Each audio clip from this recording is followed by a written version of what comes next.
hasil yang luar biasa banget. Tahu ya juga mainnya kayak apa gitu kan. Di luar lapangan bahwa mereka tidak best friend, it's okay kan? Indonesia Masuk lapangan tuh kayak lebih yakin gitu. Hai JBL, balik lagi nih sama PB Ina. Ada yang baru ya ternyata ya. Bumpernya tuh gimana Keren. gitu. Keren banget loh. Hah? Klasik banget. Luar biasa loh. Nah kita kembali di hari Senin bareng Ciuni sama Andre. Yeay. Minggu ini minggu ceria lagi ternyata. Ceria dong. Kayaknya angka 3 tuh angka hoki ya. Dari All England, Orland, Swiss ada 3 perwakilan di final. Benar-benar minggu yang menggembirakan lah untuk para penggemar bulu tangkis gitu. Kita mau ngebahas dulu tentang ganda putri ini. Berarti mereka itu pencetak sejarah juga ya Ci ya? Karena kan belum pernah ada yang juara di Swiss. Betul. Jadi Ripka Lani adalah ganda putri pertama yang juara di Swiss Super 300. Asik. Dari tahun Keren, berapa? Keren. Dari 57. tahun 55 apa ya? Pokoknya udah 69 tahunan lah. Lama banget. Udah lama. Dan akhirnya ada yang juara dan dari ganda putri 2 minggu berturut-turut nih dari ganda putri. Hebat. Hebat. Keren. Harus diapresiasi banget ini prestasinya. Top. Biasa. Nah kalau kita lihat kan Ripka sama Lani ya kemarin akhirnya harus ketemu sendiri nih Ci sama senior ya. Senior apa? Sumuran kalau sama dong. Fadia. Seniornya sama Aprinya doang nih. Kalau kita lihat regenerasinya nih kayaknya udah oke banget ya Ci ya. Karena sebelumnya kan Orleans ada yang juara, Rachel sama Trias, terus sekarang bisa ada Ripka sama Lani. Tapi kalau kita ngomongin dulu soal seniornya dulu deh, Apri sama Fadianya dulu. Kayaknya gimana ya kalau lihat permainannya dari Ciuni dulu deh. Apakah mereka bebankah kemarin itu main? Kayaknya belum ada di balik ke top performance gitu loh Ci.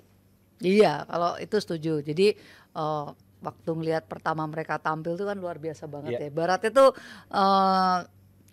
juara langsung di Super 500, Super 7,5. Setelah itu masa-masa honeymoon ya. Tapi masa-masa sesungguhnya tuh biasanya setelah setahun lah pasangan ada cedera dari mereka gitu. Itu recovery juga nggak gampang. Kemudian dari itu mereka harus bersiap ke Olimpiade, satu-satunya andalan.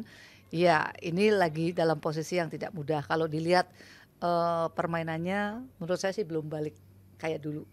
Masih ada yang nggak enaknya gitu ya. Tapi mereka sendiri sih yang bisa menjawab sebenarnya nggak enaknya di mana gitu. Tapi yang jelas kita belum melihat mereka seperti yang dulu waktu mereka di top performance. Gitu. Kalau dari lu maksudnya kendala dari kemarin Apri sama Fadia nih, apa lu lihat kah memang benar-benar kelihatan tegang kah? Pasti kan ada beban dong. Maksudnya mereka pasti lebih diunggulkan gitu. Nah, kalau menurut pandangan lu? Ya tegang pasti karena lawannya apa? Pasangan yang lebih junior kan, lebih junior. Terus kalau ngelihat tapi emang si Ripkanya sama Lani yang bagus banget mainnya.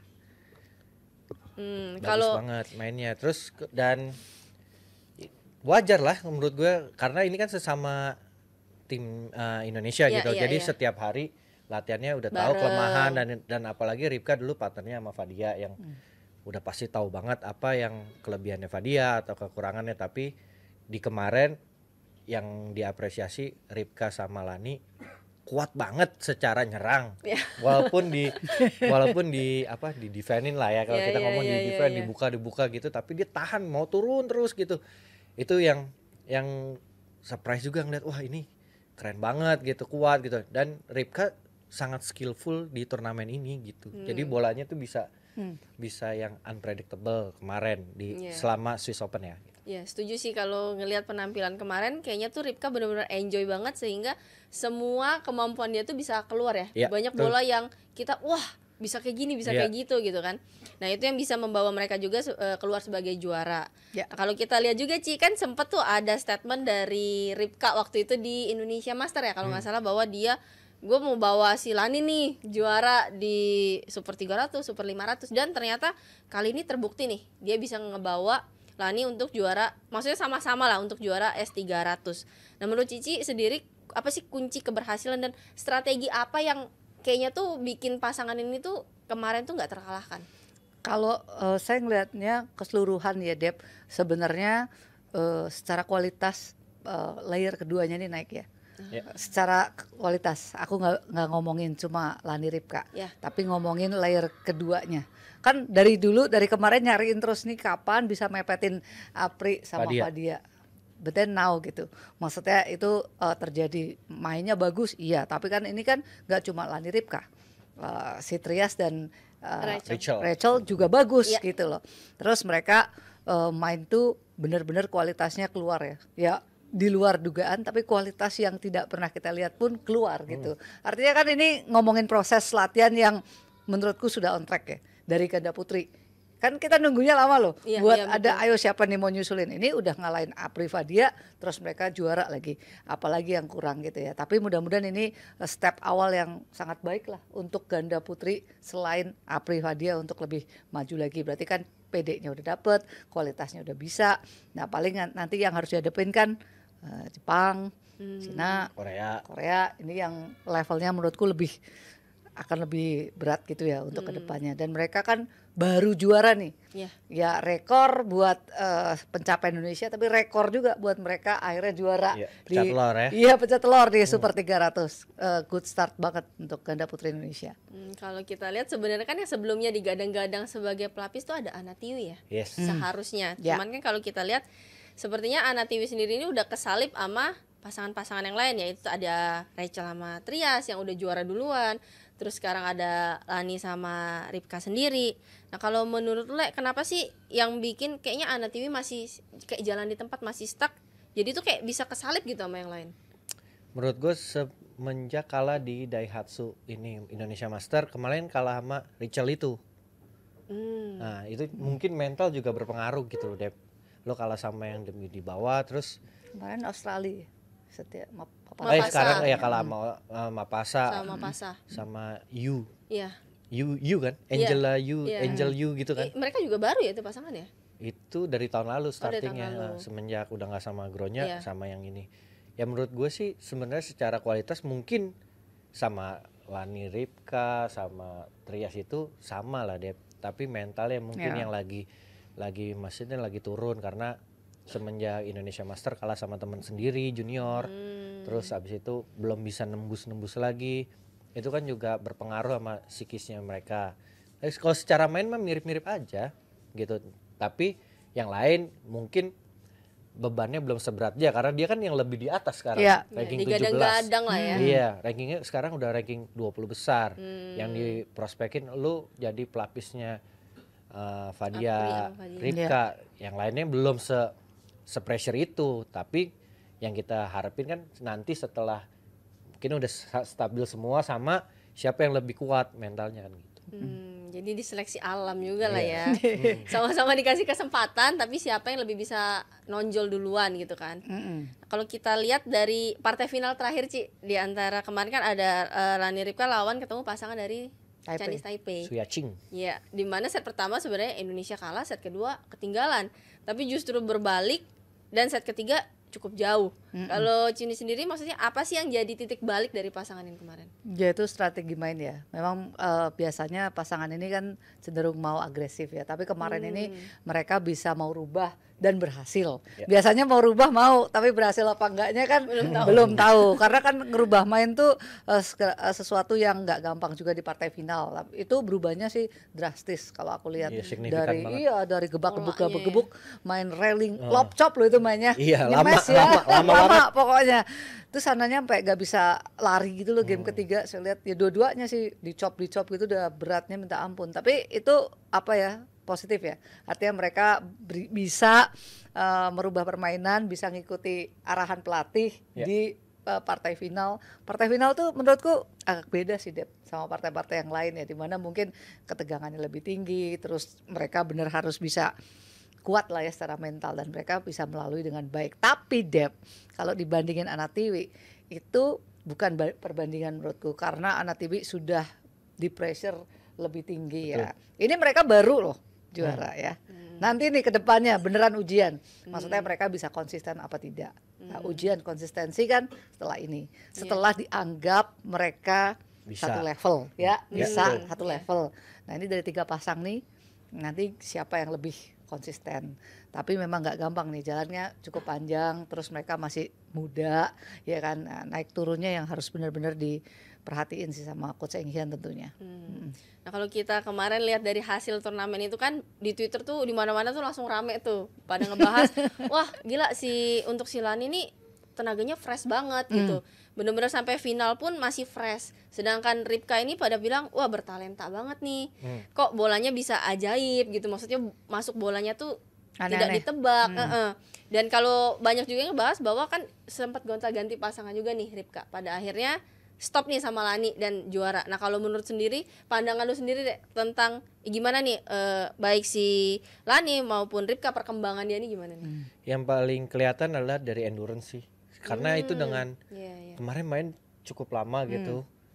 Dengan tipe shuttlecock yang lambat juga. Bola di udara lama ya.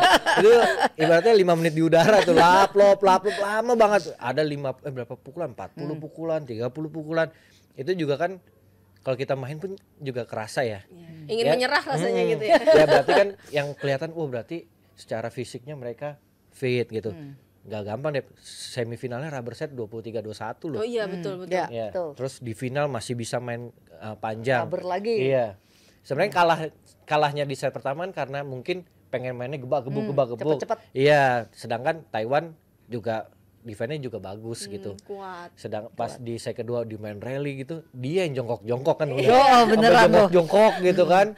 Terus set ketiga abis udah di rally atau si Ripka bisa ngedrop gitu, terus di stop bolanya yang nggak enak kaget itu yang bikin wah gua sih ngelihatnya wah fisiknya kuat ternyata gitu ya. Itu salah satu yang bisa bikin dia kemarin menang, endurance-nya dia juga kuat dari day one sampai final. Aku tuh melihatnya justru agak ini ya, kalau Lani itu stabil lah. Maksudnya setiap saat tanding di mana juga dia begitu. Ya begitu gitu ya. Maksudnya dia kayak model bukan pemain yang banyak pukulan aneh, lebih safe. Tapi Ripka justru menurutku yang waduh kalau lagi nggak enak gitu kan jadi banyak buang bola kan. Nah, menurutku Ripka yang lebih stunning nih.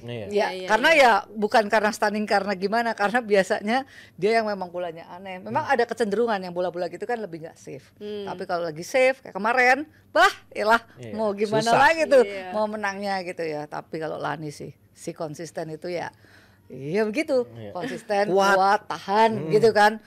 Dia beneran oke sih. Iya, berarti Lani sih paling konsisten ya. Paling konsisten. Karena dari ya itu tadi setuju sih, dari hari pertama sampai final ya tenaganya tuh kayaknya stabil segitu, di situ, nggak turun. Biasanya dan kan ada mainnya tuh stabil juga. Jarang mati sendiri. Nah, itu yang benar-benar harus diapresiasi banget dari hasil ganda putri. Pasti latihan mereka juga udah gak usah ditanya lah ya, durasinya juga pasti gimana. Itu udah nemu akhirnya ya cara juga biar mereka tuh ganda-ganda putri Indonesia ini naik gitu, yang lain di luar Aprifadia gitu ya. Nah tapi kalau kita ngomong nemu cara Ci, kita balik lagi ke Aprifadia di mana bentar lagi udah Olimpik nih. Udah bukan hitungan setahun 2 tahun, udah bulanan doang. Dan terakhir di BAC, walaupun mereka memang dipastikan udah pasti lolos gitu kan, perwakilan dari Indonesia. Cuman kalau ngelihat berkaca dari penampilan kemarin Ci, apa nih yang harus dilakukan supaya mereka bisa balik on track waktu di Olimpik, dan apa sih yang jadi harus dijadikan alarm nih untuk pasangan ini? Saya lihatnya tuh mereka belum konsisten tuh gitu ya. Terus kemudian tegang lah juga kemarin tuh lawan sesama kan junior gitu. Udah ketinggalan, udah nyusul, udah sempat mau menang, akhirnya setting tapi kalah gitu ya. Ya sekarang tuh permainan memang sulit ditebak gitu. Cuman saya ngelihatnya kalau dalam Olimpik harusnya mereka sudah harus lebih bersiap ya dengan lawan yang lebih berat dan lebih tegang gitu. Kerjasama juga harus lebih baik. Kadang saya ngelihatnya tuh kalau lagi bagus kayak modelnya Korea, ganda putri Korea pun mereka bisa kalahin. Kong Heong itu kemarin kan juga kalah sama Aprifadia. Ya naik turunnya sih Dep yang masih harus dipelajari banget ya, terutama menjelang Olimpiade ini gitu. Kita harapkan mereka nemukan formula yang pas untuk nanti menghadapi Olimpik yang udah hitungan bulan Ci ya. Karena kan kita juga pasti Indonesia pasti bertumpu juga lah sama mereka, pengen dapat hasil yang terbaik. Apalagi kan Apri sebelumnya juara bertahan gitu. Kalau kita ngomongin dari semua ini kan berarti regenerasi nih udah berjalan gitu Le. Nah, apa sih menurut lu yang harus dilakukan supaya peminat untuk atlet-atlet muda yang masih kecil-kecil tuh mereka mau nih main badminton? Nah, Jebret Media dan PB INA menyelenggarakan turnamen PB INA Kids. Nah, di Gor Benteng Tangerang BSD dekat ICE, dari kategori anak-anak, usia dini, anak-anak dan pemula. Nah, yang buat JBL yang punya sepupu, adik, anak, boleh tetangga bisa, gitu. Tetangga siapapun boleh daftar di nomor yang ada di poster ini gitu. Wah, mudah-mudahan dengan adanya PB INA Kids ya berarti ya menambah minat anak-anak untuk terus bermain badminton. Oke, jangan kemana-mana, kita akan balik lagi. Hasil yang luar biasa banget. Tahu ya juga mainnya kayak apa gitu kan. Di luar lapangan bahwa mereka tidak best friend, it's okay kan? Masuk lapangan tuh kayak lebih yakin gitu.